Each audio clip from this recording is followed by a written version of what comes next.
ওং নমঃ ভগবতে বাসুদেবায়। শ্রীমদ্ ভগবদ্ গীতা ষোড়শ অধ্যায় দৈবাসুর সম্পদ বিভাগ যোগ। হরে কৃষ্ণ।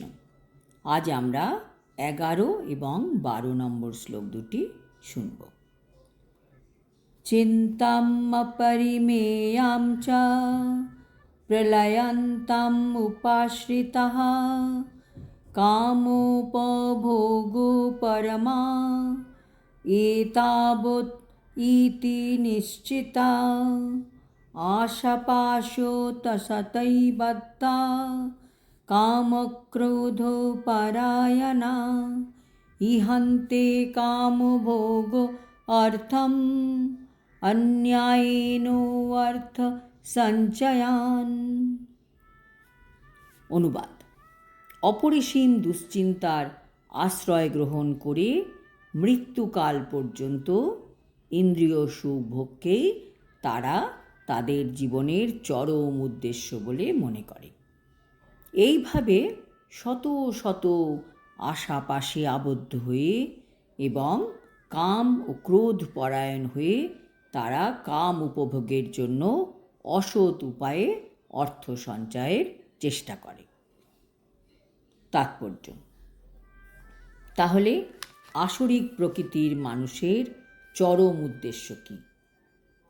যেন তেন প্রকারেণ ইন্দ্রিয় সুখ ও ইন্দ্রিয় উপভোগ করা। তাদের অতিরিক্ত কাম চরিতার্থ করার জন্য সর্বক্ষণ প্রচেষ্টা থাকে। তারা মৃত্যু পর্যন্ত এই ভাবধারা নিয়েই বেঁচে থাকে। তারা ক্রোধ পরায়ণ হয়। বিবেকবোধ তাদের থাকে না, ধর্মবোধও থাকে না, পাপ পুণ্যের বিচারবোধও থাকে না। তারা মনে করে সৎ উপায়ে হোক কি অসৎ উপায়ে হোক টাকা উপার্জন করলেই জীবন আমার সার্থক হয়ে যাবে। ইন্দ্রিয় সুখ ভোগ করাই জীবনের চরম লক্ষ্য, আর মৃত্যু পর্যন্ত তারা এই ভাবধারা নিয়ে বেঁচে থাকতে চেষ্টা করে। তারা জন্মান্তরে বিশ্বাস করে না এবং কর্ম অনুসারে জীব যে এই জগতে ভিন্ন ভিন্ন রকমের দেহপ্রাপ্ত হয় তাও তারা বিশ্বাস করে না। জীবন সম্বন্ধে তাদের সমস্ত পরিকল্পনা কখনো শেষ হয় না।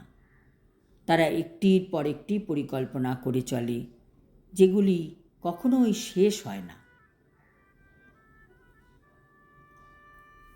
মৃত্যুর মুহূর্ত অবধি তারা বিভিন্ন পরিকল্পনা করে। তারা এও মনে করে যে আমি আছি বলেই এই পৃথিবী চলছে। আমি না থাকলে কি হতো? আমি তো প্রভু, আমি না থাকলে সব ধ্বংস হয়ে যাবে। নিজেকে সে ক্ষুদ্র ভগবান বলে অন্যের কাছ থেকে শ্রদ্ধা আদায়ের চেষ্টা করে। প্রভুপাদ বলছেন, এই রকম একজন মানুষের সম্বন্ধে আমাদের ব্যক্তিগত অভিজ্ঞতা আছে, যে মৃত্যুর সময় ডাক্তারকে অনুরোধ করছিল তার আয়ু আরও 4 বছর বাড়িয়ে দেওয়ার জন্য, কারণ তার পরিকল্পনাগুলি তখনও পূর্ণ হয়নি। এই ধরনের মূর্খ লোকেরা জানে না যে ডাক্তার এমনকি এক মুহূর্তের জন্য কারোর আয়ু বাড়াতে পারে না। মৃত্যুর পরোয়ানা যখন আসে তখন মানুষের আকাঙ্ক্ষার কোনো বিবেচনা করা হয় না। প্রকৃতির আইন নির্ধারিত সময়ের বেশি আর এক মুহূর্ত সময়ও ভোগের জন্য মঞ্জুর করে না। আসরিক ভাবাপন্ন মানুষেরা, যাদের ভগবান বা অন্তর্যামী পরমাত্মার উপর কোনো বিশ্বাস নেই, তারা কেবল ইন্দ্রিয় তৃপ্তির জন্য সব রকমের পাপকর্ম করে চলে। তারা জানে না যে তাদের হৃদয়ের অভ্যন্তরে সাক্ষীরূপে একজন বসে আছেন। জীবাত্মার সমস্ত কাজকর্ম সেই পরমাত্মা নিরীক্ষণ করে যাচ্ছেন।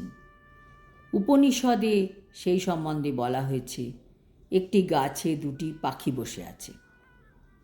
তাদের মধ্যে একজন সেই গাছের ফলগুলি ভোগ করার কর্মে লিপ্ত আছে, আর অন্যজন তার সমস্ত কার্যকলাপ নিরীক্ষণ করে চলেছে। কিন্তু যারা আসরিক ভাবাপন্ন, তাদের বৈদিক শাস্ত্র সম্বন্ধে কোনো জ্ঞান নেই এবং সেই সম্বন্ধে কোনো বিশ্বাসও তাদের নেই। তাই তারা পরিণামের বিবেচনা না করে ইন্দ্রিয় তৃপ্তির জন্য অবাধে যে কোনো কাজ করতে প্রস্তুত থাকে। আজ এই পর্যন্ত। পরের 13, 14 এবং 15 নম্বর শ্লোকে কৃষ্ণ বলবেন আসরিক স্বভাবের ব্যক্তিরা কিভাবে নিজেকে ভোক্তা মনে করে নিজের জীবনের প্ল্যান পরিকল্পনা করতে থাকে।